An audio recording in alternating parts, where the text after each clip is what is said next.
it's too much delay.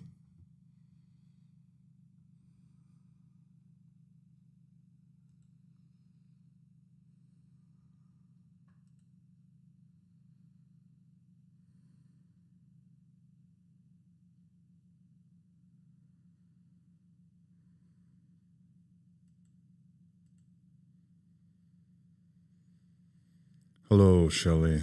I am grumpy right now because there's such a delay between what I'm saying and what's actually showing up on YouTube. And I don't like it. I don't like anything that doesn't work correctly. I tried 3 or 4 things to fix the stream now. And it's kind of getting on my last nerve, to be completely candid with you. And then I made the mistake of signing in through OBS. And of course, there's 25 things you have to do to get out of OBS, but I didn't know how to do any of them. And I was all ready to talk about, I hope I'm giving you a decent stream. I don't know how to fix the latency. Like, I expect it to go out instantly, and it doesn't seem to be. And then the problem, of course, is that I have this is not my main channel. Like, this is not the channel that I signed in on when I built the, like when I got my YouTube thing, it was whatever, 20 years ago or something, my YouTube, my Gmail. And they give you this, assign you this channel. And then I thought, well, let me just create the Canadian stream, the Canadian Shield. And so for some reason, when I sign in, it's signing into a channel that I don't even use. And I don't know how to fix it differently. And I just can't, get myself. I am a nerd. That's the thing. Carney 666. I am absolutely a nerd. That's the problem. I know that what I'm doing here, I'm quite competent. The issue isn't that I don't know what I'm doing. The issue is that I don't know what I'm not doing, if that makes any sense. Like I get it. I'm very proficient with cameras. I'm really good with audio. I have been in lots of studios, worked on big mixing boards. I know how to do these kinds of things. And the only thing that makes any sense to me, I mean, I'll admit the latency is a lot less, but it's not anywhere near as low as I want. Perhaps I should switch it maybe I forgot to set it over here on the output. And, oh yeah, look at that. It has done a little bit of a different thing. No.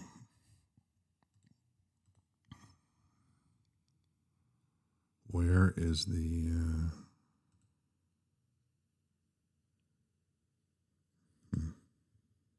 That's different. The buffer is...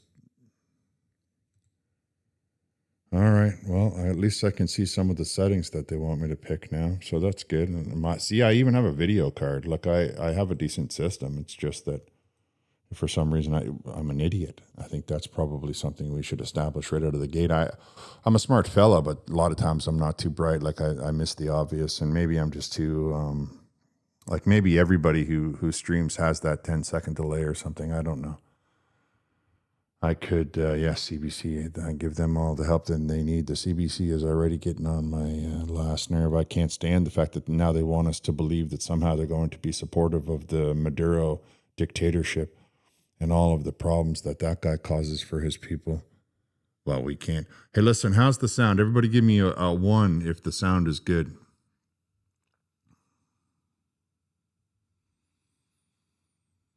Yeah, Phil, I have to, thanks. At least there's that, right? So, okay, one problem has been resolved. That's nice to know. I just think that, now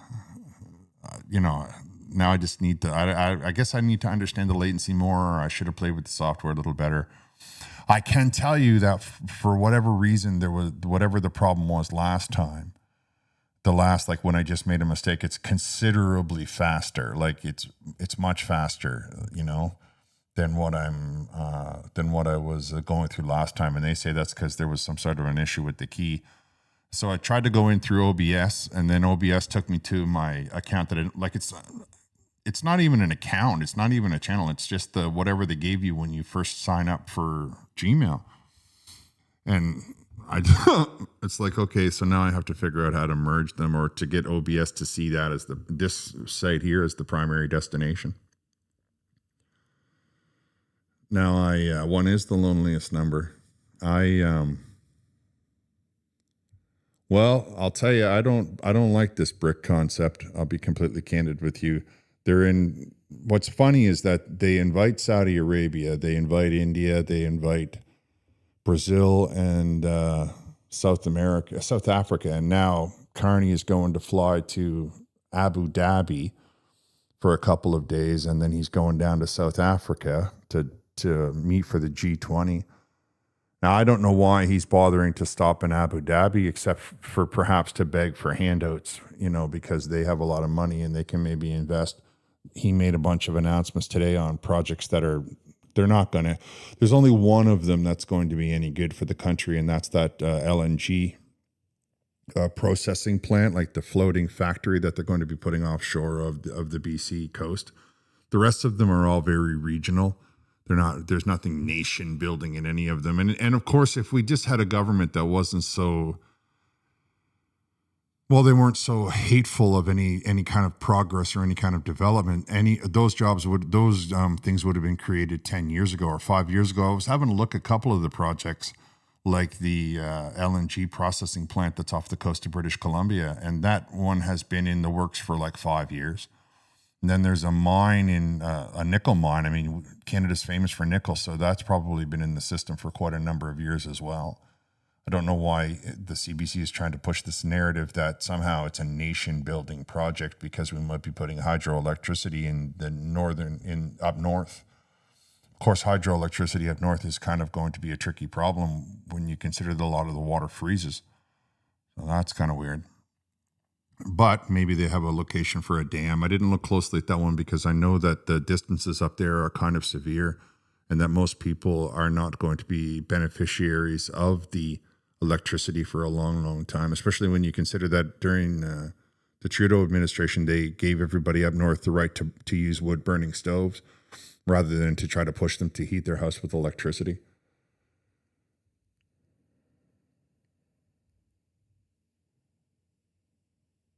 You think BRIC is going to end well for us? I don't think that it's a good idea to try to do it, because the primary purpose is not as a trading organization. The primary purpose is to devalue the American dollar. And that's really the thing we have to consider, right? Right now, everybody trades on the international market under the American dollar, and that gives the American dollar stability and strength. Of course, they have a $32 trillion economy that never has really fluctuated even in the bad times. I mean, since there's a lot of variations, but the most part of the stock exchanges and stuff are running in American dollars.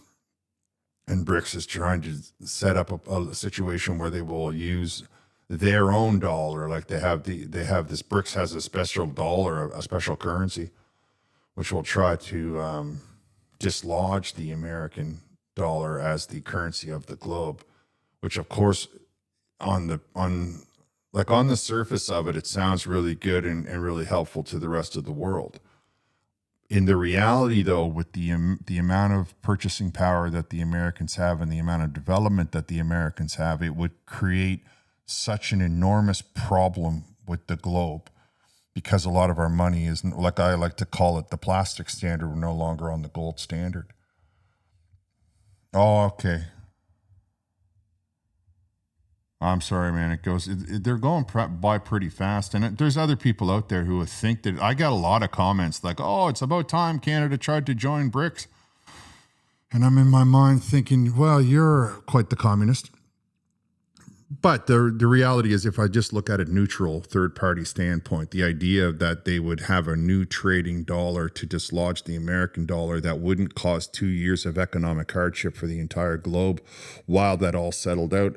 And ultimately, the one thing we have to take away from Donald Trump's actions that the federal liberals and the CBC are trying to avoid looking at is every person, all these countries around the world have decided to get on board with Donald Trump, right? So they're signing trade arrangements with Donald Trump but not signing them with Canada. They're not signing them with other, like Mexico, or they're not signing them with Brazil, for example, because those countries do not have one thing that's important. And Canada, of course, doesn't have the investment platform for anybody that's trying to make money.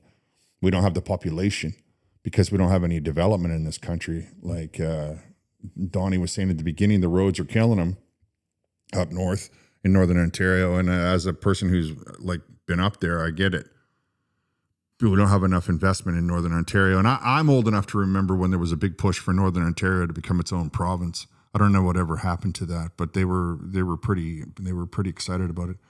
Now they're opening up a new nickel mine up north, or at least one of the things that Carney talked about was the new nickel mine. Maybe that will supposed to be 45 kilometers north of Timmins, which is really good fishing territory and stuff. Not a lot of roads, but good place. Like, if you like to live in the outdoors and stuff, it's great, right? And that's the conflict. We don't put enough money into the infrastructure because these companies are going to be putting in the bare minimum. And then what happens is we move all of our people out of the infrastructure. We fly the workers up there rather than give them houses to live in.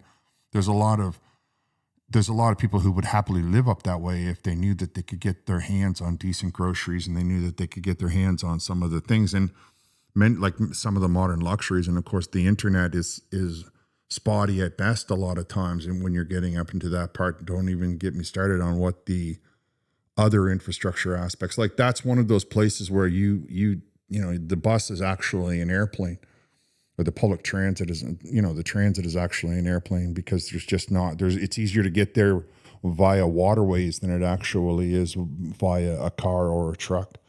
And it's easier to get around in the wintertime when things are frozen. So, I mean, that one is a good one because a lot of the industry that we're working with in the world is, nickel is a very rare commodity, and it's also very in demand. It's in everything. It's in the batteries. It's in all of the TVs, the telephones, this microphone. It's used in a lot of stuff because it's a very stable metal and it has a lot of interesting properties.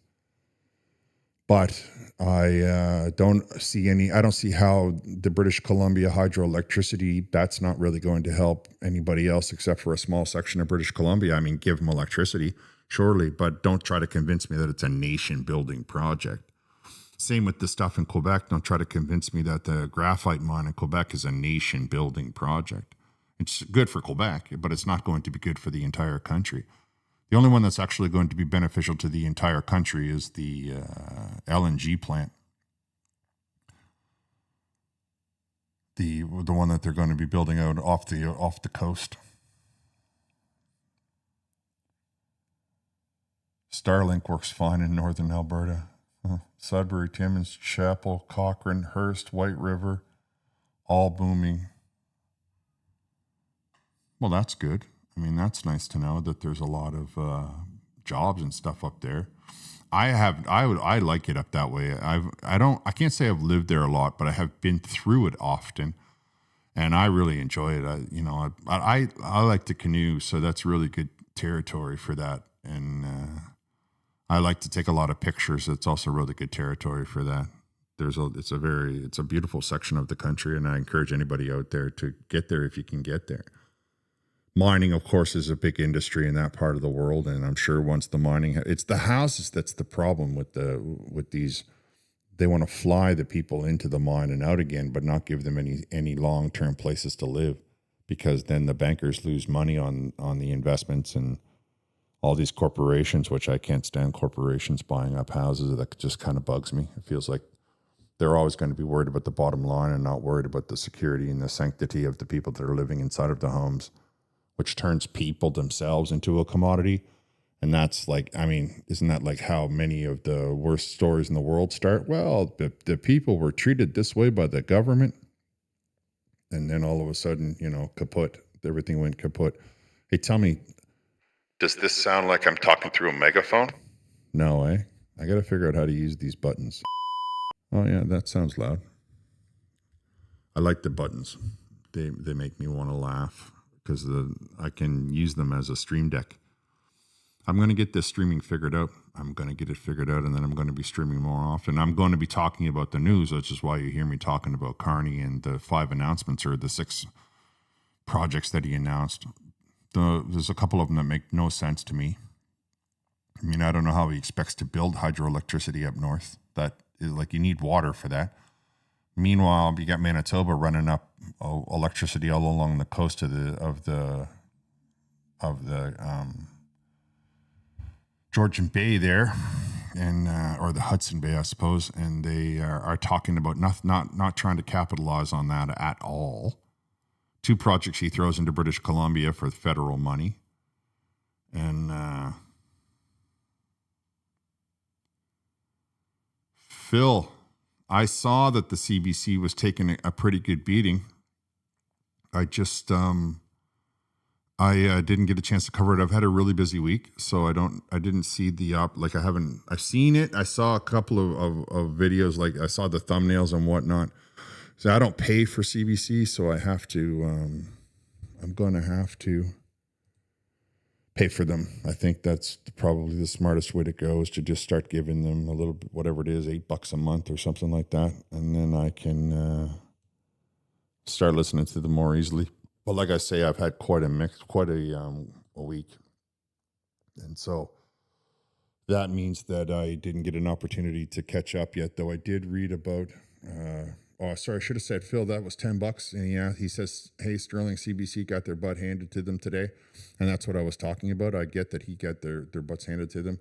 And Donnie says, $5, he says, get a deal on a canoe package in Temagami. Come north and play. Lakeland Airways, 3 buoys, gotcha. Route of the group of 7. Oh, okay. I like that idea. The group of 7. If I remember right, they're painters, right? They're famous artisans inside of the history of Canada, and they make some pretty cool artwork, right? I'm correct on that, I believe. The group of 7. I don't know how much of a delay I got going on, but the sound seems pretty good. So I'm just going to try to roll with this right now. And then I'm going to have to start to do, I'm going to have to start doing this more often, because then I'll get all the mistakes out of the way. It's just that it looks like I've got about 30 seconds between what I'm moving and what's showing up. But when I open up the other, because right now running in the background is OBS, I'm not sure that I can close it.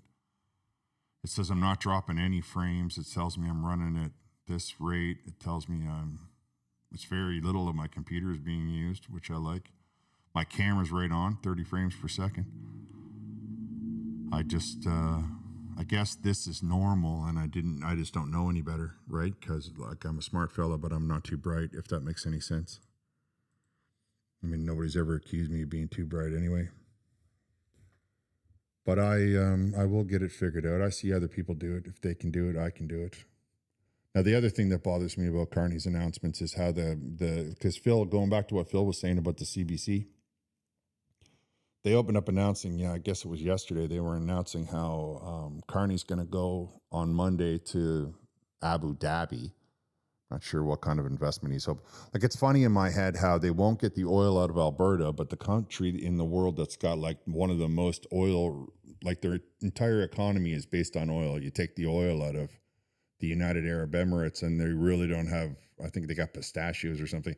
Like, they don't have this massive economy going on without the oil. And then the people who hate the oil the most are up there going, oh, I'm going to go visit them. Maybe they'll give him a plane or something. Maybe they're just there. Maybe he's got a secret bank account there. I don't know. Mark Carney is not the man of the people that he claims to be. However, he has announced that he's going there. So if I lean back a little bit, my microphone says I'm still picking up the noise pretty good. See? That's excellent. Now I don't have to lean into it. I probably...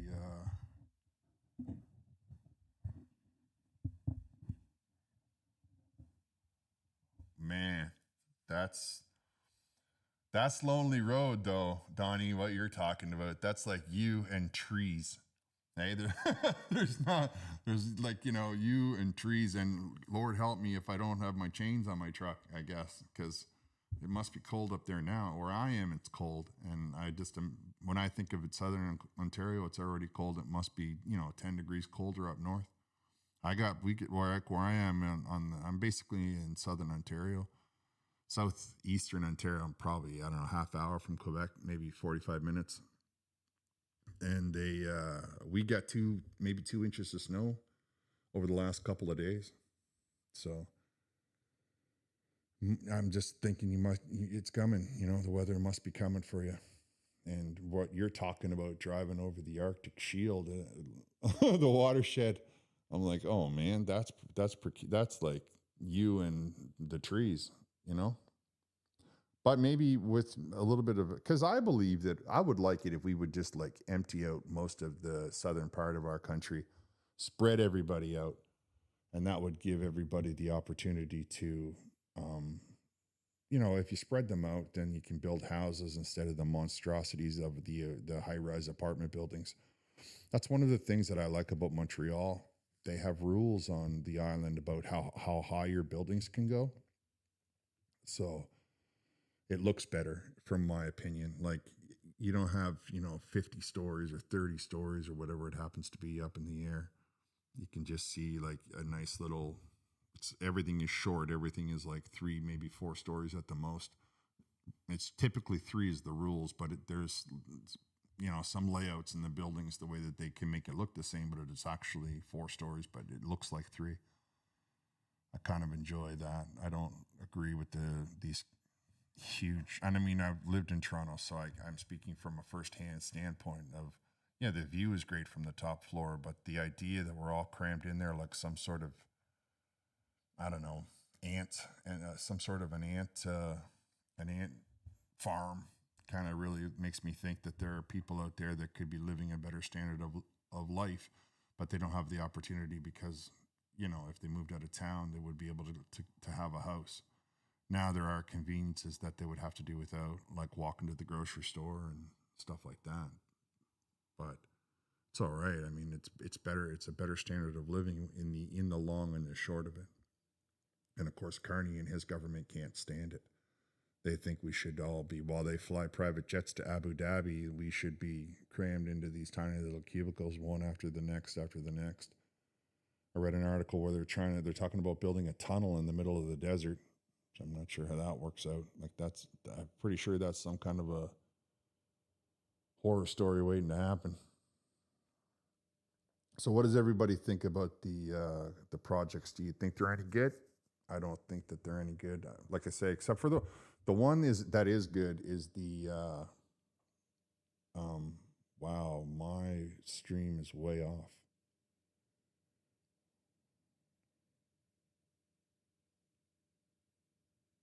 Wow.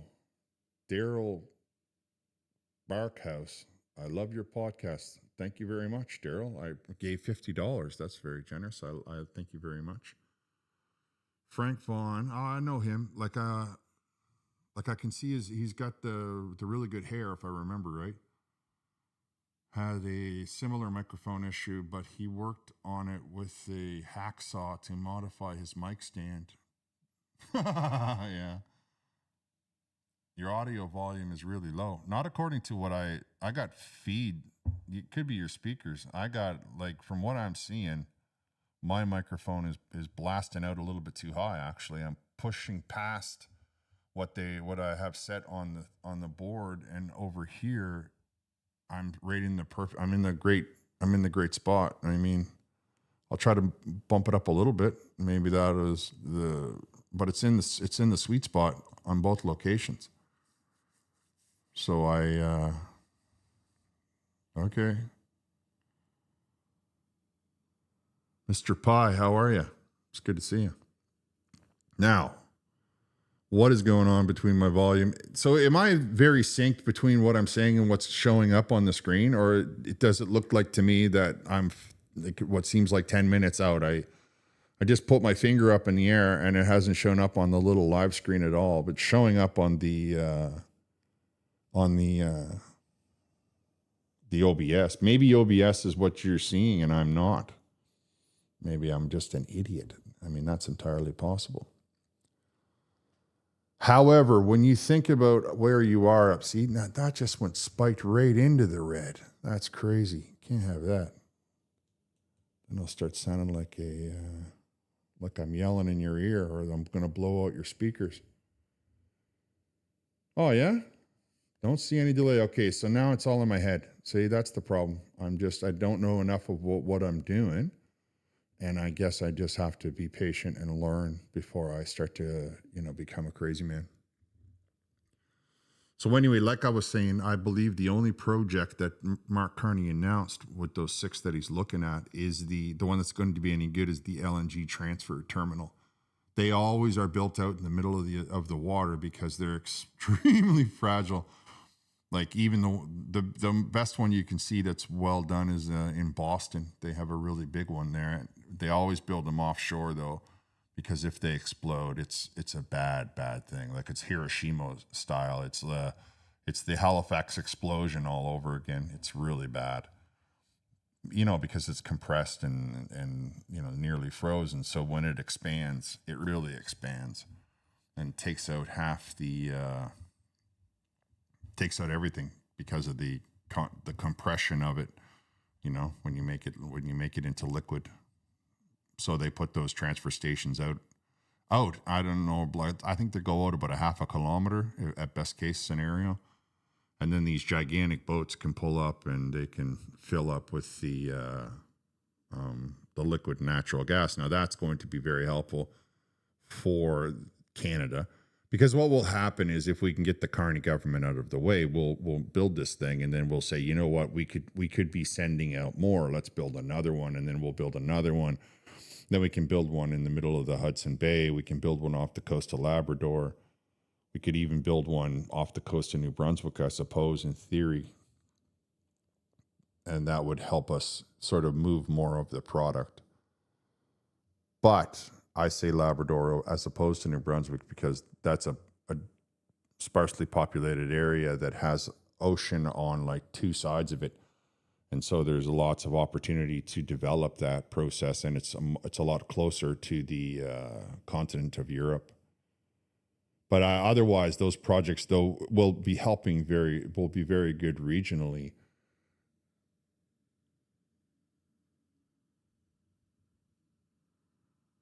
Oh yeah, I've been in Oshawa lots of time. It's I don't know, what am I? I'm probably 5 hours, right? Like I live in the Ottawa Valley. I'm in Cornwall. I don't know if anybody knows where that is, but it's a border town on south eastern Ontario. It's like Cornwall, and then the next major is Valleyfield. Like the next major place you can get to is in Quebec.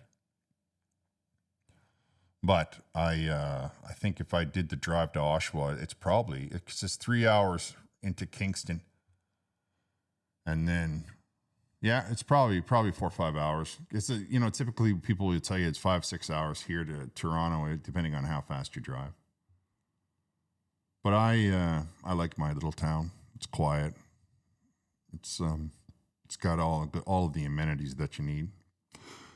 It would be good if I was utilizing it better to get up into Ottawa and making interviews with all of these, like following them around like those guys do, those Ottawa reporters. But again, I'm not in a situation where I can do that. Of course, what would it matter? Carney's never there anyway. He always seems to be somewhere else, avoiding Canadians and avoiding the House of Commons. Pierre Poilievre really let them have it on the CBC yesterday. I didn't get a chance to do it, but I have it. Like it's on my computer. But he really let him have it when he talked about the things that what's his name was saying. The deputy d'Entremont was saying when he was a conservative, and apparently on Remembrance Day, d'Entremont went into the Legion and he got booed. Now he's representing Lacadie, so I imagine many of the people that vote in that area are probably French. So like the Acadians, and so that's probably got them pretty upset that he went ahead and supported the Liberal Party. It'd be nice if we can get a couple of Liberals to just leave the Liberal Party and sit as independents or go over to the NDP or something. That would be helpful to us at this time. The idea of the Liberal government getting a majority is kind of, that's something we need to avoid. Like I am not interested in that at all. That's a problem for me.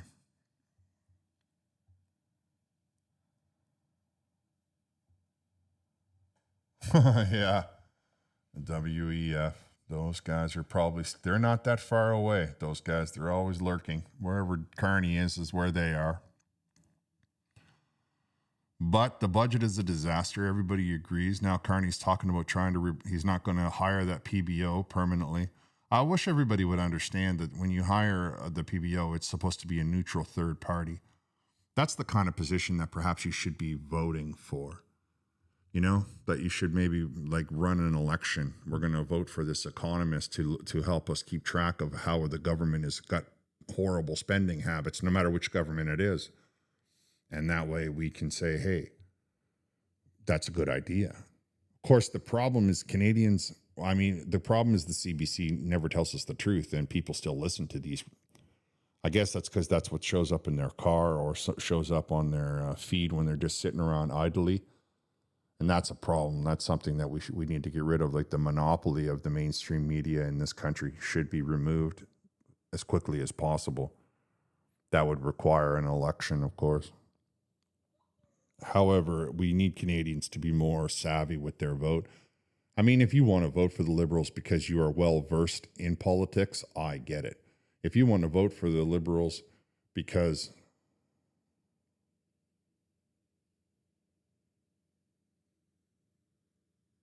yeah, they're desperate to. The thing about them pushing the Poilievre narrative, it exposes what I've told you guys from the beginning. The idea that they're asking Poilievre all of this stuff and they're desperate to try to drum up any kind of drama shows two things. One, it shows that the people that they're talking to is getting a smaller and smaller, and that is resulting in them having to cater to this very hateful group of people who just can't stand. Yeah, if trust me when I tell you, Donnie, I would absolutely, were the opportunity mine. Like if I have the chance, I will. But where I live right now is not that far from my daughter don't live. My daughter just lives in Quebec a little bit. So anyway, to go back to what you were saying, Mr. Pye, they are desperate to distract you from the fact that all of the failings. I mean, it's not just the budget, right? It's the fact that Carney's government is pretty totalitarian. It's the fact that he can't get in the room with Donald Trump. It's the fact that he hasn't signed a single solitary deal with any of these countries worth mentioning, except he tries to talk about Indonesia, I suppose, and that's really doing nothing. Right now, that's why I think he wants to stop in Abu Dhabi so he can try to come back and say, oh, I signed a $500 million deal with the United Arab Emirates and they're going to invest in green tech or carbon capture or something to that effect. Now, as I've told all of you on this channel, I like carbon capture. I like the carbon capture because it completely and utterly, no matter where you stand on the green. Now, I am well versed enough to know that, we've been tracking weather for 150 years and, well, the planet's been around a lot longer than that. So that you can't tell me about the shifting weather patterns based on a tiny little 150-year snapshot, though they stand up there and try to convince you that the whole world is coming to an end. Either way, if we can just say, here's the carbon capture, shut up. You know what I mean? Like, just leave me alone. And we're capturing it now, so you don't have anything to worry about. You can go about your business knowing that everything will be the same as it was when you woke up this morning. Real time, 8554, $2 says CBC equals Carney Barker clown show. It's a circus. Yes, it absolutely is a circus. What fathoms me is how can they look at themselves in the morning, right? Like, imagine pushing this horrible narrative. Who's the guy that walks up to, everybody heard when Pierre Poilievre put that CBC reporter in his place a couple days ago, and the guy was like, well, I asked the questions, and I'm like in my head thinking, no, you ask questions, but you're not the only one who's allowed to ask questions. We're all allowed to ask questions. The fact that you refuse to answer the question says more about the situation than anything. And that's what I think we all need to see. We need to see what's not being said. They're not talking about Carney because they're desperate to not talk about Carney. If Carney was doing anything worth talking about, they would be doing nothing but talking about it. But they're hoping that they can rattle the confidence of the conservative support. They have been trying this tactic since Poilievre lost his seat. They were like, oh, maybe Poilievre is going to not survive the leadership in January. And I'm like, let's worry about what Carney's doing before you go telling me what I should be worrying about the leader of the opposition. Now, I believe that Mark Carney is desperately terrified of Pierre Poilievre. I think that Mark Carney is out of his depth. He thought that he would get all of the, the celebrity of being prime minister, and he didn't understand the other parts of being prime minister. And of course, the Liberal government is now, I mean, when you see the Liberal government and the CBC trying to support Maduro from Venezuela, you know that Trump is doing something right and Carney is coming to the end of his rope. He has no chance to solve any of these problems. He has tried, he's called everybody, he's texted everybody, he's ran all over Europe trying to get deals done. Now he's going into the Middle East to try to ask for a deal. And it's because nobody is willing to do business inside of the legislative framework of our green agenda, that they can't get anything done. The high tax rates and the horrible regulations are the thing. And now Mark Carney's telling you, well, no, I wrote this bill that allows me personally to decide which program is going to subvert my own regulations. Now, I believe in free enterprise. I think that we should just get Mark Carney and all of his legislation and all of the liberal legislation out of the way so that we can just allow these guys to drive in dump trucks full of money and just make sure that they, every time, all we have to get them to say is, carbon capture, we're going to clean the water, we'll make sure the ground is exactly the way it was when we left it. And then, you can just hear it, cha-ching, cha-ching, cha-ching. And that's what I think is a great idea. Donnie, $2, asking for all of us. Is Thursday it for the lives? No, actually, I'll tell you something. I'll be honest with you. I like it. I enjoy talking to everybody just off the cuff because I have all of these stories. Oh, you're kidding me with this stuff. The timing on that could have been way better. Am I still here or did I drop? Oh, yeah, look at that spike. Am I back?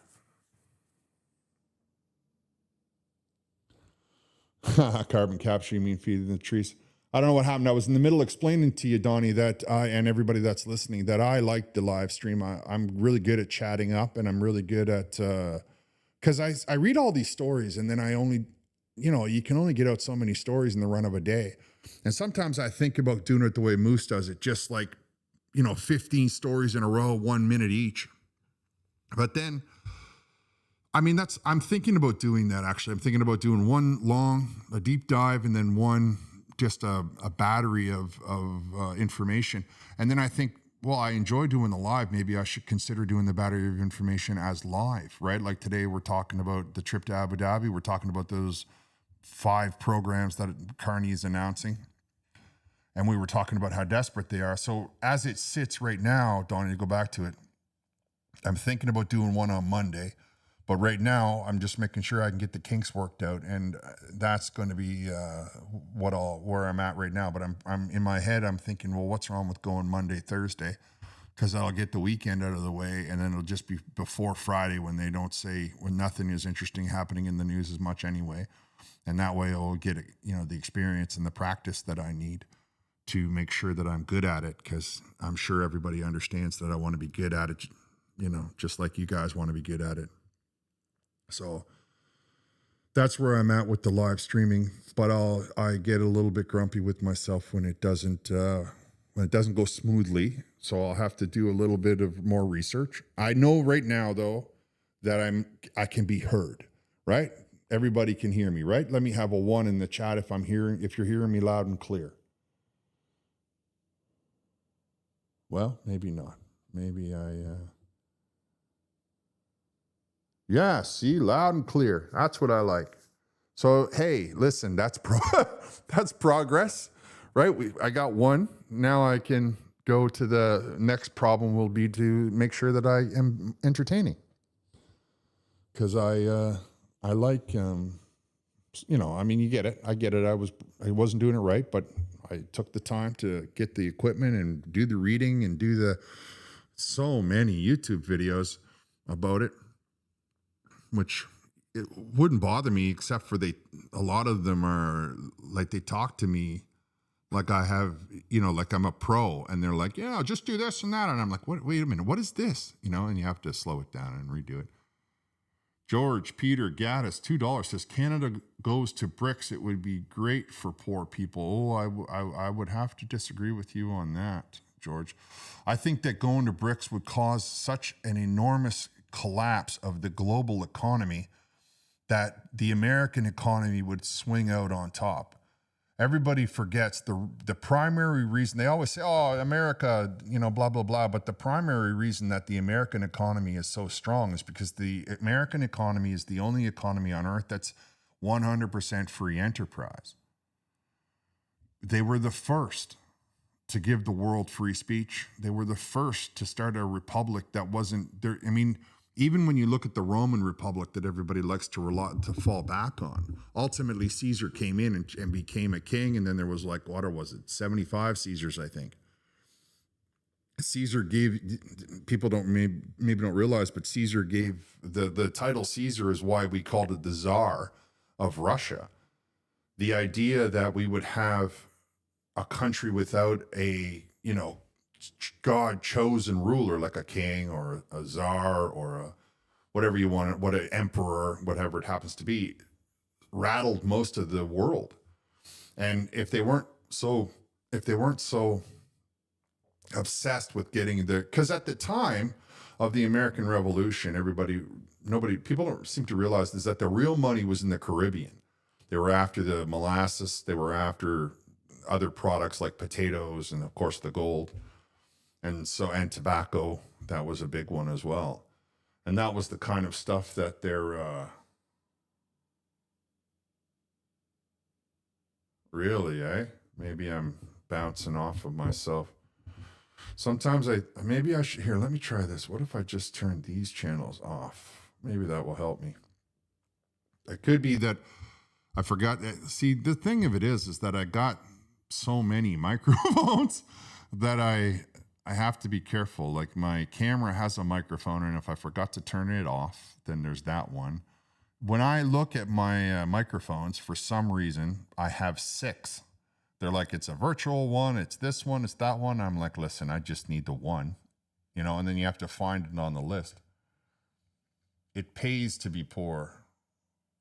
Free food, rent, clothes, and dental. Oh, I don't know about that.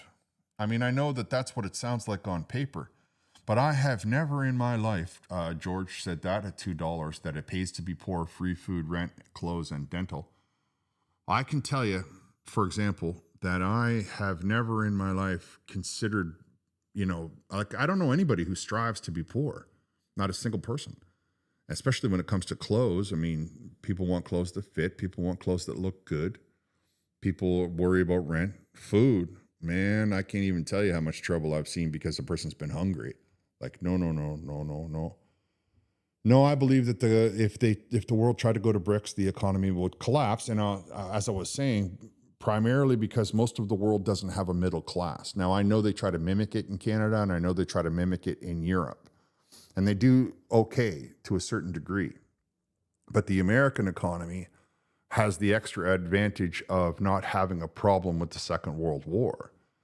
And they were really the people that are creating things, right? When we talk about the car, we talk about many of the products and the processes that the telephone, we can talk about a lot of the inventions that come out of the United States of America. Did I fix the echo?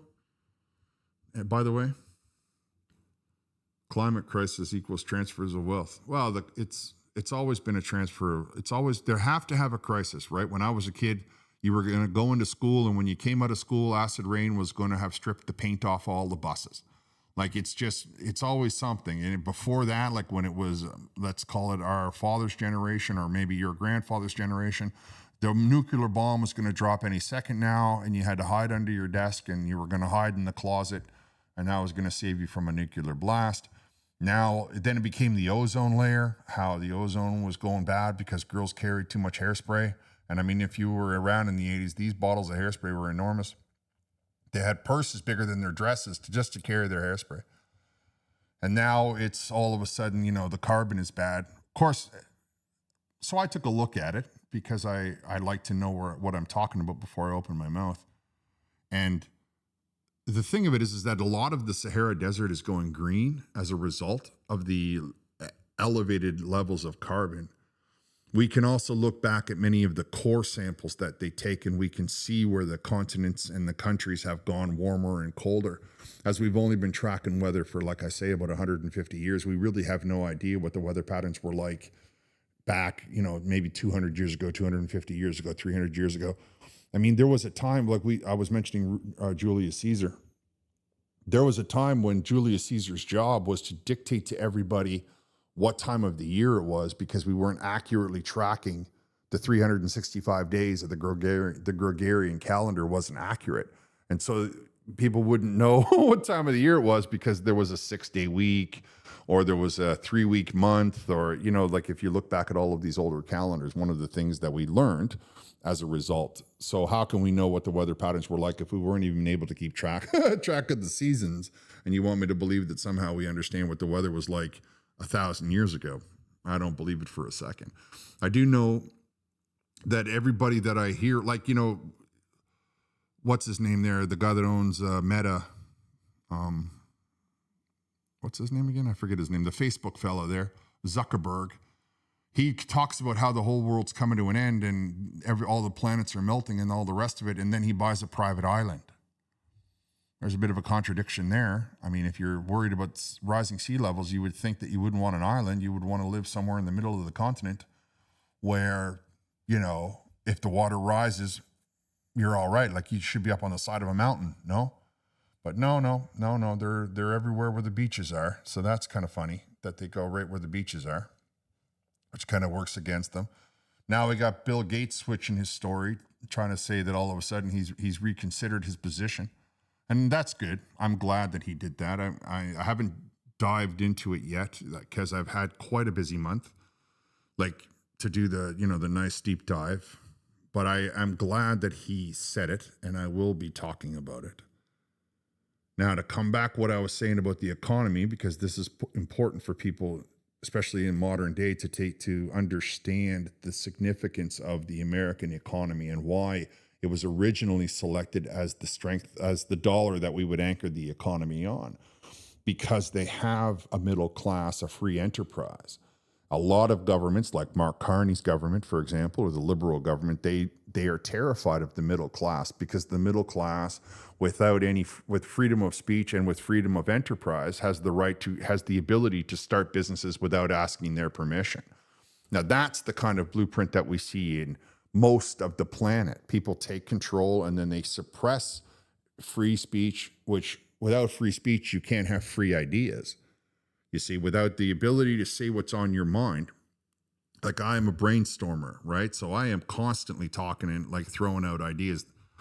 50% of them are they're terrible, but 50% of them are half decent.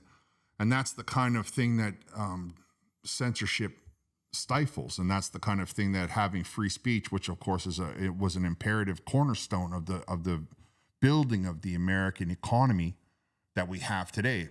Often people overlook the significance of free speech as it pertains to the economy, because they look around themselves right now and they think they understand how people lived 300 years ago or 400 or whatever it happens to be. Now, if you read history, which I do, you will understand that at the time, the American colonies were the only place in the world without a king. And that what everybody also forgets is that, yes, they announced they were in rebellion in 1776, but they actually didn't ratify the Constitution until 1791, because there was a lot of demands by the various states on what they were willing to put up with to join this, this economic bloc, which is really what it was at the time. There wasn't Florida, for example, which is now one of the freest states in the thing.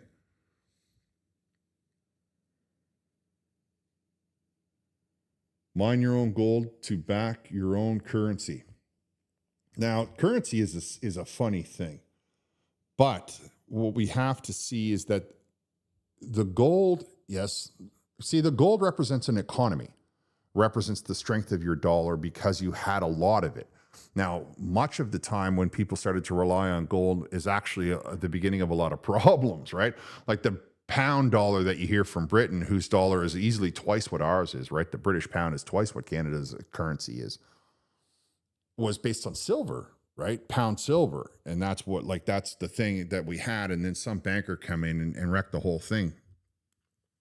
Then they moved over into gold as a currency, but we've been using gold for a long, long time. And when the Spanish were here during the American Revolution, they were ripping gold out of the Central and Southern Americas like it was going out of style, because gold is very malleable, so it would be able to be turned into stuff. They could play with it, right? So that's kind of where they didn't see it with any currency value. Of course, I'm taking you too far left and right. I don't want you to lose focus on the fact that we're talking about why I don't believe that BRICS is a good idea. Now, if you want to turn BRICS into an economic trading bloc, that's no big deal. We've got 100 of those around the globe. But to tell me that the currency that BRICS is creating is somehow going to be the currency of the globe, no, that's a bad idea. That's a horrible idea, because many of the countries that are involved in BRICS are repressive governments that don't have the economy to sustain the development that they require. That's why most of them have signed deals with Donald Trump, because the American economy, for whatever, no matter what you want to say about it, is the only economy in the world that makes any money. It's the only economy that has the middle class. So it has that base of economic generation where they can get the strip mall, where they can pay the gas station, where they can buy the cars. I mean, people speaking of the cars, a lot of people come to the North America and it's the first time in their life they've ever had a driver's license. They might have had a driver's license in their other town or in their other city, but they didn't really have a car, because there's not a lot of that wealth spread out around the world. And that's the kind of thing that we need to concentrate on. It's easy to look around our planet and our section and say, oh, this is how everybody lives around the world. It's easy to make that connection. But in truth, most of the world lives in abject poverty. Most of the world doesn't have the electricity to sustain even having refrigerators, which of course leads to food insecurity, because they can't keep their food fresh for long periods of time. And that's because there was a guy at a time who came up with an idea, or a person that came up with an idea and had the right to invest, and create this refrigeration system, which then he turned into a business and started to sell it door to door to all of the homes in the country, and so on and so forth. Now we can put refrigeration systems inside of cars. Now we can put refrigeration systems everywhere you want them, in the wall of your house. And then we call it an air conditioner, but it's essentially a refrigeration system. And all of that ability of the people, of the comes from the ability to have free speech and the ability to have free enterprise. So I come back to it. Without the ability of those two things, you will never have the strength in the BRICS dollar that you would get from the American economy. The American economy right now is 16 times that of the Canadian economy. It's like $30 trillion.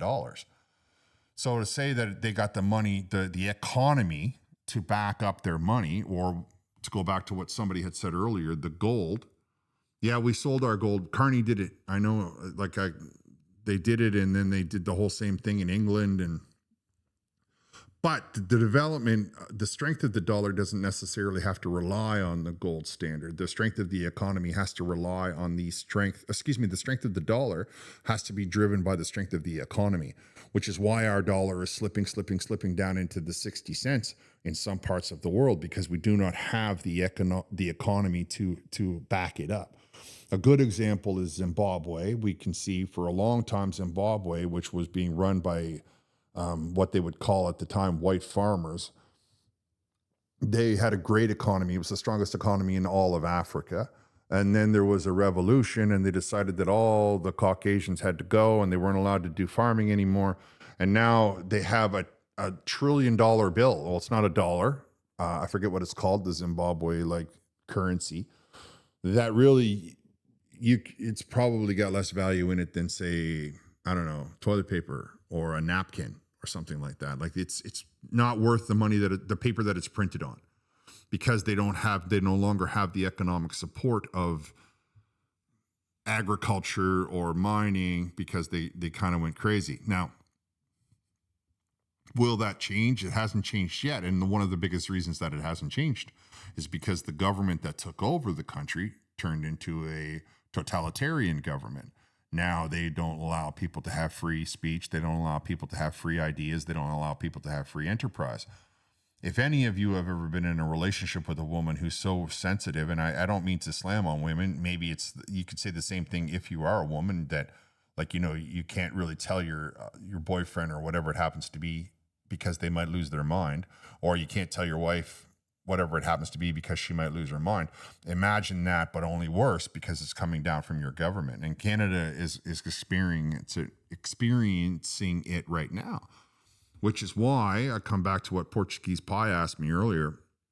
The CBC goes so hard at Pierre Poilievre because they don't want the narrative of the failures of the Liberal government to be out. So they're trying to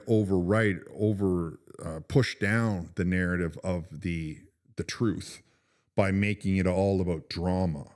Where they go wrong is that they feel on the left that everybody thinks the way they do. And the only difference is somehow because everybody is filled with hate, right? The reality is much different. And they're the people on the left are the ones that are filled with so much hate. But they feel like if they continue to start to hammer everybody with this story of Mark Carney, if they keep talking to them about, Pierre Poilievre, then all of a sudden you and I are going to lose confidence in Pierre Poilievre, which I am not going to do. I think Pierre Poilievre and the Conservative Party as a whole has the best vision for this country, not because they have the word conservative, but because they are the people that have the best vision for this country. I did a video the other day where Pierre Poilievre was asked on stage about his wife, and he mentioned how she was a refugee, and how she grew up in the East End of Montreal and went to work at 17 and all this stuff. And then I was like, it occurred to me while I was listening to it, and I said this in the video. I'm like, so here we got a guy who was blue collar, right? Lived in an apartment, took the train to school. Here we have a girl who came here as a refugee, went to work at age 17, speaks 3 languages. These people are going to understand what it takes to rebuild this country. These people are going to understand what it means to be average blue collar. Mark Carney, who went to Harvard on a hockey scholarship and then married into a very wealthy family, a family that's connected to the Epstein file and all the rest of that, he has got no idea what it means to be blue collar. He has no idea what it means to have, to struggle for food or to go 72 hours without something good to eat or have to wear dirty clothes to work or all the things that go on and around that kind of stuff. I see you guys are talking, so I like that. This Canada versus US is an ego battle over ideas. Well, I wouldn't call it an ego battle. I think that it's a battle of our up and ups. Most of the people on the ground. I mean, I know that there are some people who, like they say, oh, the Americans have lost $5 billion in trade or travel because Canadians are not going into the States. There's something they leave out of that, though, right? When this first started, the CBSA, the Canadian Border Security Agency, started cracking down on people that would go into the States for shopping. Like you take a city like Windsor, which is just connected to Detroit by a bridge. I mean, you could stand in Windsor and see Detroit. It's not like, like say if you were in Alberta or say you were in British Columbia where you got to take a bit of a drive to get into the major city of the United States, or, even in Ontario, we'd have to drive into Buffalo or you have to drive into the upstate New York. In Windsor, it's literally connected by a bridge. So there are people who are second generation, third generation going across to certain grocery stores, buying their groceries, and then coming back into Windsor. And all of a sudden, the CBSA started making them pay tariffs on it. All of a sudden, the CBSA started making them pay taxes on that food that they bought in the States, those products that were available to them, and so on and so forth, and bringing them back into the United States. And all of a sudden, they're like, no, like they're cracking down at the border. Normally, it would be, okay, whatever, see you later. But now, all of a sudden, they're cracking down. So, of course, that's going to cause people to reevaluate where they're going shopping. If the government has decided that they no longer want them buying American products and bringing them back into Canada on a Sunday shopping or on the 3-hour journey or whatever it happens to be, like whatever the rules are specifically, then clearly people are going to stop doing that. And that is being left out of the narrative by the CBC. You see, that is something that they're not mentioning. again, in an effort to craft a message that somehow on the conservative side of the aisle, we're all going to turn on Pierre Poilievre and we're going to blame him, or we're going to blame Andrew Scheer, or we're going to blame any of the front bench of the Conservative Party. What I want to look at is the reality on the ground. There's nobody that's listening to my voice right now that doesn't think to themselves, geez, I would love it if I could afford more food with the money that I'm getting. And I would love it if I didn't have to pay so much rent to the corporate landlords, to take a term from Jagmeet Singh. And so the fact that the conservative government grew with so many seats, 20 extra seats, that's 20 extra regions of the country that have now become conservative. And many of them it's the first time they've ever been conservative. The Liberal government, however, has not changed their stripe. They talked about how Carney is different, and yet here they are cracking down at the border. Here they are not, I mean, you can't get groceries across the border, but you can smuggle other things across the border with ease. They talk about, Carney right now, he should not be leaving the country. I don't care about the G20. Like, I get it. Maybe send a representative. But if you want to tell me that you're the guy that's in charge of these projects and you're going to be looking after the country, this country is in a bad way. Our dollar is bad. Our economy is bad. Every economist of every political stripe is all agreement on this budget, how it's a horrible budget. So when they are all agreeing on the budget being horrible, and all you can hear the CBC talk about is how there was a guy who crossed the floor and one guy is talking about resigning, I take from that they are scared out of their pants, that they are desperate to try to deflect from the fact that Carney is a complete failure as the man. Like, if you take the list of things that his list of promises and you compare it to his list of accomplishments, the only word you can say is failure, right? Or you could say he didn't meet the mark. He didn't live up to his own expectations. From where I'm sitting, though, I think it's just easier to call that he failed to meet his promises. And as this country has been putting up with that for like 11 years, I think that the fact that the mainstream media is still shoving this narrative down our throat indicates just how scared they are, just how worried they are, because the CBC is constantly begging for more money, which means that their expenses are up, their bonuses are up. I noticed that there's been no announcements for their bonuses so far, but their viewership is way down. I mean, I've tried watching some of the content that the CBC manufactures. Somebody pointed out to me the other day that everything the CBC says is all the stuff they upload is they turn their comments off. And it's like, okay, if you're such a group of the people, if people love you so much and all the rest of that, why would you turn your comments off? What are you scared of? I mean, I'm not seeing anything different than what the CBC says, and I don't turn my comments off. The YouTube does filter out profanity because I don't feel there's any need to use profanity. But I don't turn them off if you don't agree with me. Like, I had a lot of people tell me that they think BRICS is a good idea. I don't agree with them, but I'm certainly not prepared to stifle their comments simply because I don't agree with what they have to say. And I think that the CBC could easily put a profanity filter on their stuff and then turn it on. But I believe that if we did that, what we would see is a bunch of people telling the CBC that they don't agree with what they have to say. Their views are not very high. They sometimes get a lot of traction because they're the only game in town. Google won't put forward any of the smaller publications, right? Like the Rebel News, for example, never shows up when I do a news search.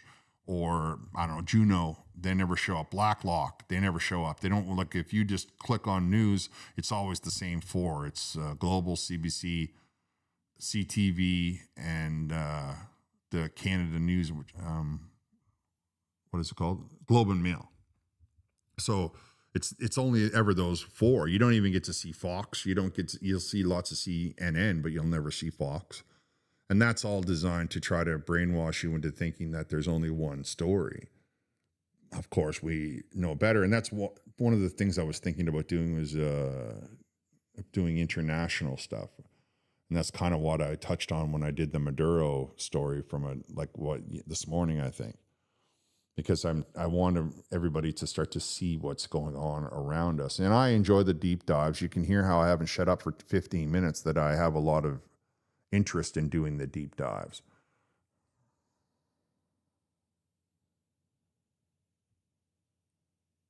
Yeah, I know that. I agree with you that it's annoying, but it's weak, right? It shows the fragility that indicates people who cannot handle having anybody disagree with them.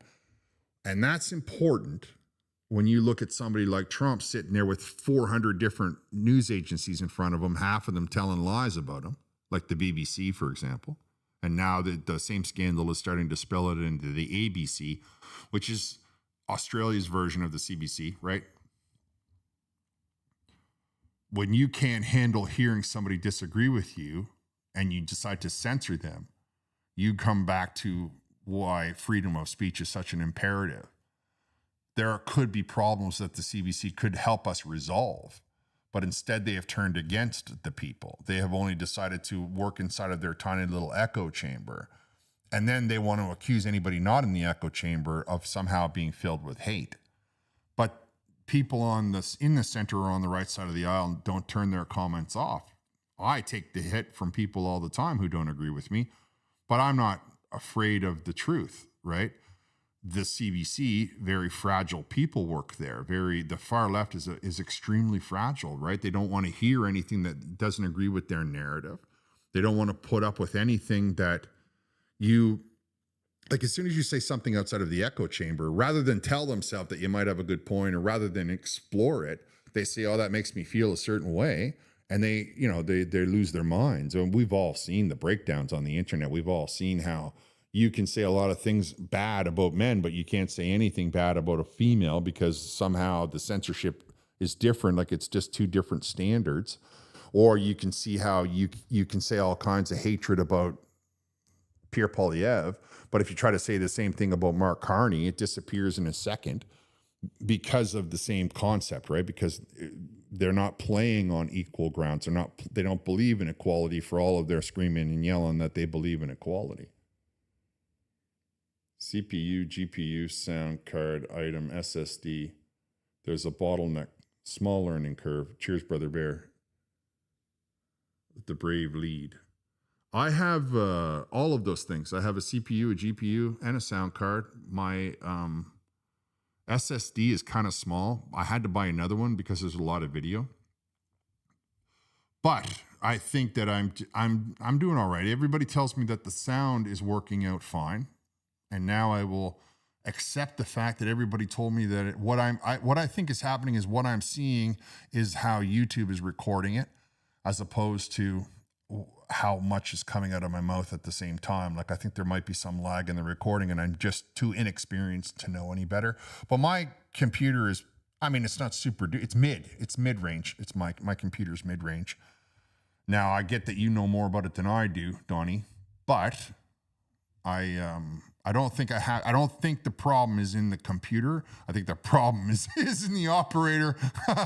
And I like this little podcaster machine. Hopefully I can start to use it to do, I'd like to start doing interviews or I'd also like to maybe get a podcast going where we could have people come, like call in or come in from stream, and we could all sort of, and then put it up collectively. Like I was thinking I could call it like the Canadian Shield Conservative Conversation, something like that. That's so long, but whatever. You get the point I'm trying to make.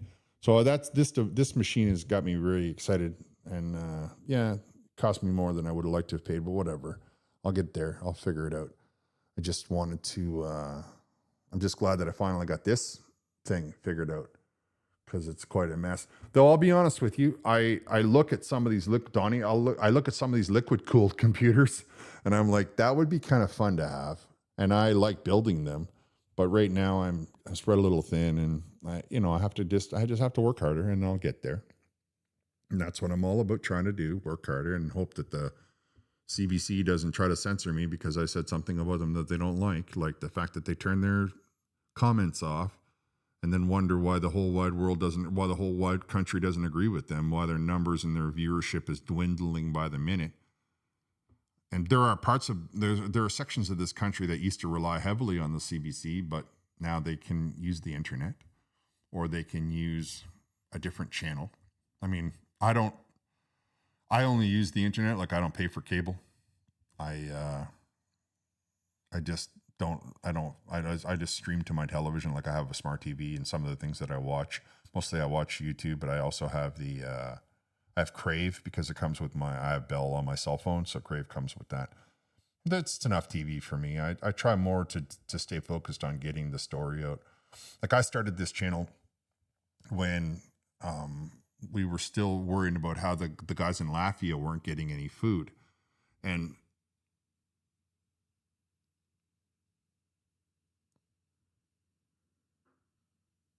I could tie in the Supertramp and make the world shake. I open car money on pewters. Yeah, I spend car money on pewters. Right on. Yeah. That's funny. It's easy, right? It gets away on you. You look at, and at least if you're spending that kind of money on a car, you're telling yourself, okay, you know, that it won't be outdated just yet. But when you spend it on a computer and then you go to sleep and you wake up and your parts have all they devalue like a Ferrari coming off the lot, you know, like it's just like, wow. I mean, they still work, but there's already a new package of something coming out. It's incredible to think about how quickly the technology works. And it's coming back to what I was saying about the CBC turning off their comments, because it's an important thing to bring home for you guys. That's part of the problem. The fact that they won't hear anybody tell them anything else, the fact that they won't hear anybody disagree with them, is why they're not qualified to be in charge. Because it always becomes worse and worse and worse and worse. I mean, all you have to do is look up Ceausescu to understand how far afield it can go. A man who had people run ahead of him and paint leaves green so he never had to see the world and not ever green. Or at least that's the legend that I heard. He also put like 90,000 children into orphanages because their parents said things that he didn't like. So there's a lot, it can go really far, you know, if you're not careful. And keeping freedom of speech, the ability, remember that the freedom of speech is not the right to say whatever you want. Freedom of speech is the right to tell truth to power. That's what matters. That's what we have to be able to do. We have to be able to tell the CBC that we don't agree with their assessment of Pierre Poilievre. We have to be able to tell the CBC that we don't agree with their assessment of Mark Carney, and they can't handle hearing it, which is why they are not qualified to be in charge, which is why they are not qualified to listen, to judge. Yeah, exactly. Yeah, I hear what you're saying, Donnie. I agree with you that the internet is enough. There's a lot on there. And honestly, I'm trying so hard to get this brand up and running. Like I'm trying to do more. And I know I don't, in my mind, I don't put up enough content, but I do a lot of research and I have a lot of knowledge off the top of my head because it takes a little bit of time. But I'm a one-man show. And, you know, in my whole life, I'm a one-man show. So sometimes I just run out of time. Like I just get spread too thin. It happens. You know, I'll figure it out. I'll keep swinging. This going live is a lot of fun for me because at least I know that there's stories that I can say just quickly right now, and I'll know that I got that message out to anybody that's listening, which is apparently quite a few of you. So that's thankful. I'm thankful for that. And I have to make a trailer because I want everybody to understand that most of the time my stories, my dives have the best part of my videos are always at the end. Like you're better off to fast forward to the end than you are to watch the beginning. But like I say, I started this story because we had troops in Lithuania or Latvia they were over there. They didn't have any food being provided to them by the Canadian government, and nobody in the mainstream media was saying a word about it. Nothing. And I was like, that's enough. It's enough. I can't sit on the sidelines anymore. So here I am, like almost 2 years now. I've been struggling, like going at it hard under the brand here. I don't know what it says on my thing, but I know that I that's how long I've been serious about it anyway. And I'm doing okay, I guess. Thanks to you guys, which I appreciate very much. I appreciate your patience with all my horrible streams. But it's the third one I've ever done. And as you can see, I'm good at talking. It's just that if it doesn't... No, Thursday night at 9 o'clock is going to be a time for sure. That one I'm keeping. And then I believe my next step will be to add Monday at 9 o'clock because everybody said 9 o'clock was good. And in my head, it's just Newfoundland, right? Like it's like 10:30 in Newfoundland. But I'm in Eastern Standard Time, so 9 o'clock is a good time for me. And it's not too bad on the East Coast. They can always watch the recording of the live stream, and that gives me, I don't know, what is that, 6 o'clock, I think, out west, or maybe it's 5 o'clock. But it's a good time, 9 o'clock, and so I will be doing them. I'm going to try to do one this coming Monday. Part of the problem that I had with the software was that I put up that, like, I did going to be watching soon. I did like an announcement that the stream was coming, and then because I'm an idiot and I don't know what I'm doing, I kind of double clicked, and I was running two simultaneously, and it really kind of threw the whole system right off. So I had to basically clear everything that I had done and then start the process over again. And that's why it took so long, but I'm back, and I'm glad everybody waited for me. I appreciate it. So I am going with Thursdays for sure. And now I'm going to try to get one out for Monday. But I still, there's shorts to take care of. You have to put up more content on the X. And I feel like 2 videos a day is going to improve my exposure. Like, it get me more subs, right? You want to be successful. And you want people to hear the message, because the CBC has an advantage. They have their thumb on the scale when it comes to these 4 companies, these CBC, CTV, Global, and Global Mail. They have their thumb on the scale with Bill C-11 and Bill C-18. The government has hand-picked who's allowed to talk to them. I mean, you never hear any of the independent media having a question of Mark Carney. You always hear the independent media having a question of Pierre Poilievre, because Pierre Poilievre doesn't limit the amount of people, because the Conservatives are not afraid to answer the question that's asked. I am so excited when I see Pierre Poilievre trounce one of these reporters, one of these activists. They're not really reporters. They're activists. They're propaganda. And the fact that he does it with such ease really upsets them. I mean, he doesn't even have to think about it. He just nods a little bit, lets them finish their question, and then completely shreds them. And I laugh. I laugh. Sometimes I rewind it a little bit, and so I can laugh a little bit harder.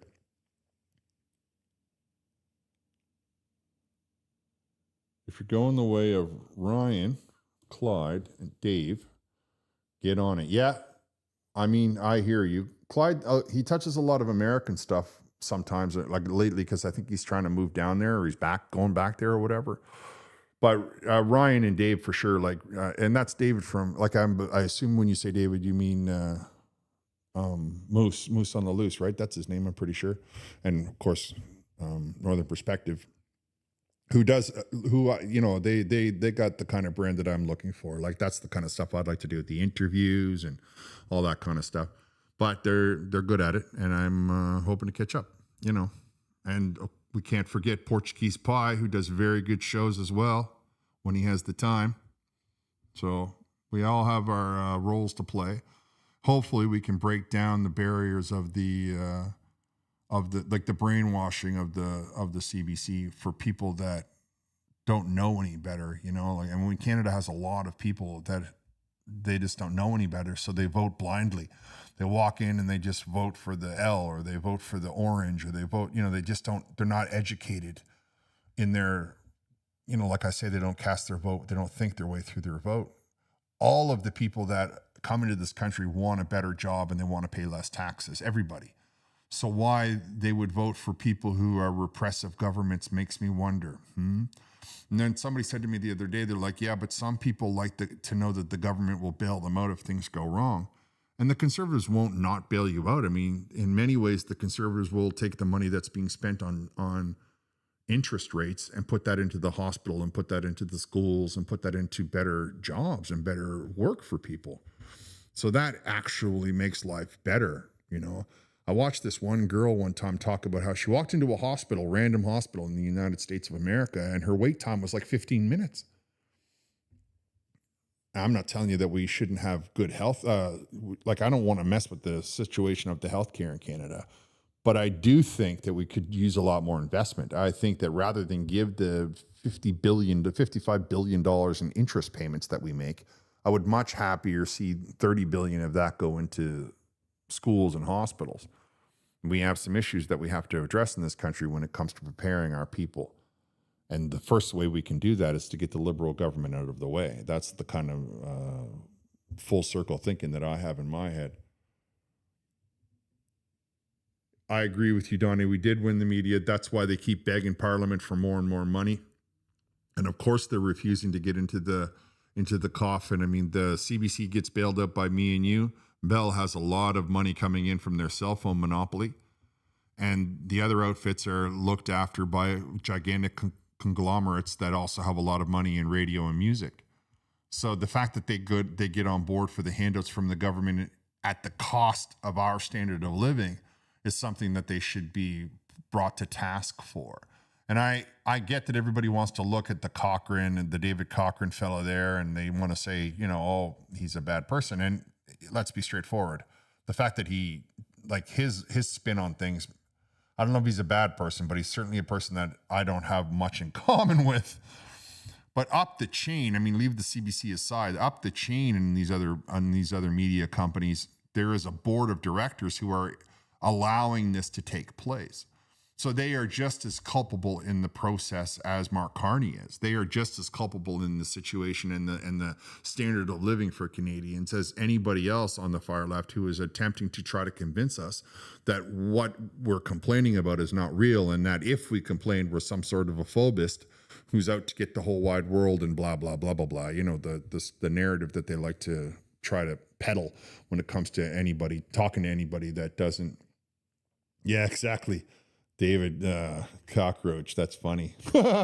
We can. Donnie said that for $2. I forgot, and the other one is $5. See, I'm not even good at announcing those things, but I'll get there. I'll get there with more practice, and then ultimately, I would like to get to the point where I'm doing 5. Like I'd like to just do a stream a day, because as anybody who's looking at me for 5 minutes knows, I can talk and talk and talk and talk. So if I have the information in front of me, and if I take the time to get the packaging nice and smooth, then that's something that I find I would enjoy doing it. I mean, people watch the CBC because they go out live all the time, even though they turn off their comments and even though they try to edit out the story or edit out the truth. And I think that every time they go after Pierre Poilievre, it gives them a chance to show just how strong he is. So they actually shoot themselves in the foot. But they have nobody else. I mean, what are you going to do? Go after the NDP? Or are you going to try to go after, what's her name from the Green Party there, May? They have nobody else. And everybody that's not on the conservative side of the aisle is far left. The entire rest of the House. That's why they all voted together so often. Right? That's why they all stood together so often when we could have overturned them a year ago, when we could have stopped all of this mess. Then the Bloc lost a whole bunch of seats, and all of a sudden they've changed their position. Oh, no, wait, we agree with this, and we don't think Yeah, but you had an opportunity to fix this last year. I mean, if Jagmeet Singh had been thinking his way through it, he would have called a no confidence in December, and he right now would be the leader of the opposition. But he didn't think his way through it, and he took the easy way out. And as a result, the NDP is close to disappearing from the history of Canada. They're all, Elizabeth May is probably more well known than Don Davies is as the leader of the NDP. So the mainstream media has no choice. When they, in an effort to defend Carney, they are actually making Pierre Poilievre look better, and they are actually showing their bias toward anybody who doesn't agree with them, which gives the Conservatives more and more points, and also takes away from the people that sit on the bench, on the fence, which the Liberal Party has a lot of. I mean, don't think for 1 minute that they would get those seats if Jagmeet Singh hadn't been such a disaster. The split would have gone a lot differently, because there's a lot of people that don't agree with the Liberals, but they tell themselves that by not agreeing with the Conservatives, somehow they're maintaining their core beliefs. I don't know any of them that tell me that they want to spend more money on taxes. So I'm really weirded out by how they think that it's something like their core beliefs they're protecting. However, when you tell them that they should, pay more money towards processes, like towards the hospitals or the schools or immigration, or they all lose their minds and they're like, no, all of a sudden, I gave it work. So I understand that you want to have strong hospitals, and I appreciate that immigration is an important fabric of part of the world. I don't think that we have to be doing it at the way that we're doing it. I think the way we're doing it is reckless. And I don't think that reckless is something that the government has like you don't have that option to be reckless when you're the guy or the people in charge. When you're the one who's supposed to be saying, hey, everybody, follow me, I'll get you there. And then your whole behavior is reckless and moves with abandon. And then when somebody calls you on it, you either mute them by turning off your comments, or you pretend like they didn't say it at all and you just answer with something completely different. Then wonder why the whole thing goes to pot, and then avoid taking responsibility for your reckless behavior. Then all of a sudden you have people like me saying, what is going on around this country right now? How is it that people can even support the Liberal government knowing everything that I just said? And I don't get it. I truly do not understand how the Liberal government gets the support that they get. And when you look at the polling, you can see that the Liberal support is slipping. However, everybody, the regular viewers on my channel know my position on polling, because it's very fragile. It can change from 1 minute to the next. That's the problem with not thinking your way through your vote. When you become emotional with your vote, well, your emotions are never where you left them. So 1 minute, everybody hates the Liberal Party, and then Trudeau leaves, who was only a puppet ever to begin with. Nonetheless, he leaves, and all of a sudden everybody's in love with the Liberal Party again. So, polling is not, though I get that the math is sound in the situation, it's not a good barometer for where everything is going to end up. I believe that it's up to channels like mine to steer the public to looking at the vote very impartially and just understanding what it is are they after. Are they after more money in their pockets? Are they after better hospitals, better schools, less population density? Because we should not have that in this country. If that's what they're after, then they're voting for the wrong people. And the people that are after that, well, I guess they can live in downtown Toronto in a 50-story high-rise where they can hear their neighbor sneeze every morning. But some of us, many of us, want to have less population density. I believe the best way to get this country tied together, as everybody knows, is the magnetic levitation. I think that they move through the countryside without causing much damage. I think the damage they do cause is easily repaired. I believe that they're powered by electricity, and so therefore we are everywhere they go, they bring electricity with them, which will allow for us to spread out the power grid. There's a lot of parts of this country that we can't be pouring tons and tons of gravel in, but we could easily put down some pilings, especially when you talk about, up near Timmins, like Donnie talks about, and up those areas, like when he's passing over the watersheds, you better believe that those roads go a little bit twisty because, oh, look, all of a sudden there's a giant lake. And that's the kind of thing that, like when you think about any of those magnetic levitations, you can always see that they're up in the air and that they're just on pilings, which means they can be dropped like a bridge inside of the water and going. And that's the kind of thing that would allow for us to spread out the population in this country as well as invite more stimulation of the economy, because more money would be coming in. As in addition to that, it would allow for more immigration, because people would have other small towns that they could go to without being crammed into overpriced and underdeveloped property, right? I mean, imagine that they want $1 million for 500 square feet. I mean, who can invest in that? And even if you can invest in that, your resale on that is never going to be $1 million. And then they're all running around going, we have so many empty condos in Toronto. Why? Well, I would think the 500 square feet's a good start. There should be rules against how a bachelor apartment has to be 800 square feet and a one bedroom has to be 1,200. And that's the kind of, I get that people don't agree with me necessarily on some of my ideas, but I think that, sorry, I got things in the chat that I've missed. However, I know that people don't agree with me on some of my ideas, but getting from our regions tied together faster with non-vehicles, again, comes back to the same thing as the carbon capture. It shuts up the freaks. It makes the people that are freaking out about the environment quiet, because all of the things you're arguing about, all of the things you're complaining about are no longer valid. And now you can go complain about something else. You can just leave us alone, those of us that just want to live a good life and have a nice, quiet existence, and point out all of the things in the country that are improving. Now, George Peter Gaddis for $5 says, by the way, the USA used Birth Canada as collateral to pay the U.S. debt to England. USA already owns Canada. Documents exist for scrutiny. It's all over there. Well, my understanding of history does not support what you're saying. My daughter wants a life, Donnie says. What do I tell her? Yeah, no kidding. I mean, that's the problem, eh? That they don't care about the future of this country. They simply are living in their own little bubble. And if you don't agree with them, then they drum up the mainstream media to try to convince you that you're the problem for wanting a decent standard of living and wanting what's good for your children. Which, of course, comes back to what I was saying earlier, that they're not qualified to be in charge. They are not qualified to be the people who tell us what we should be doing with our lives, because they are very narrow focused. They're very self-centered. And as a result of that, they don't see the big picture. And when you don't see the big picture, you can't include everybody. So I know they like to use the word inclusive.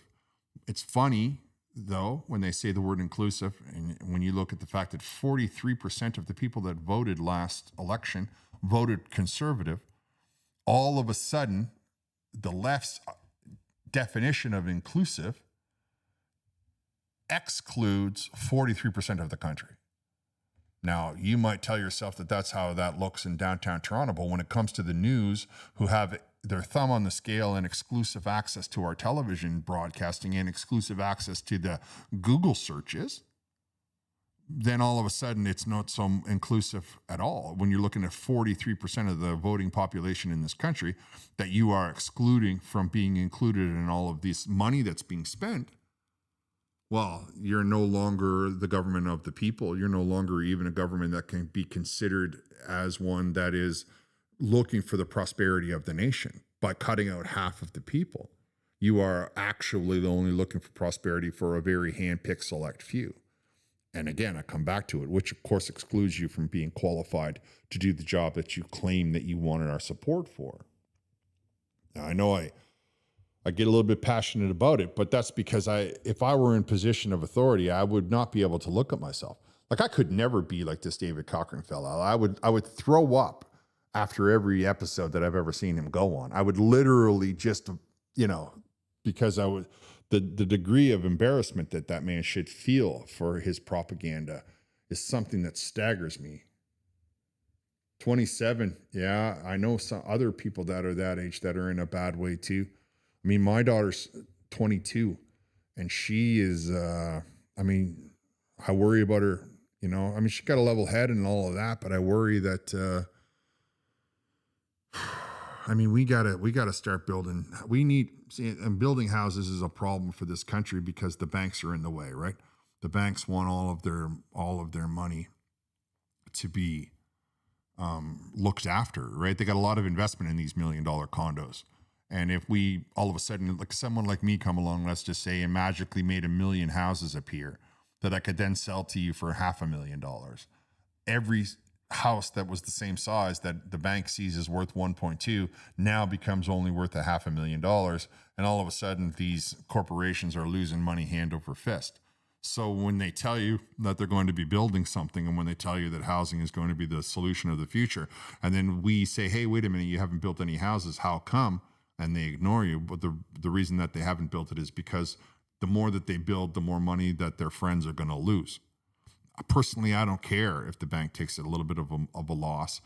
I think that they should have thought of their way through that before they decided to join in with the repressors to not allow people to have a good place to live, such as Donnie's 27-year-old daughter, who's staring at a very bleak future, and anybody else that just got here and is under the age of 30 or lives in this country and is under the age of 30. They are looking at a very bleak future, all thanks to the far left policies that our government gets away with on the strength of the brainwashing that comes out of the multimedia. Okay, guys, I've rambled on long enough, and I appreciate all of you listening. I will be back, and next time I probably will make even one less mistake on my stream, so that'll be something. Otherwise, I'm going to wrap here. I'll talk to you next time.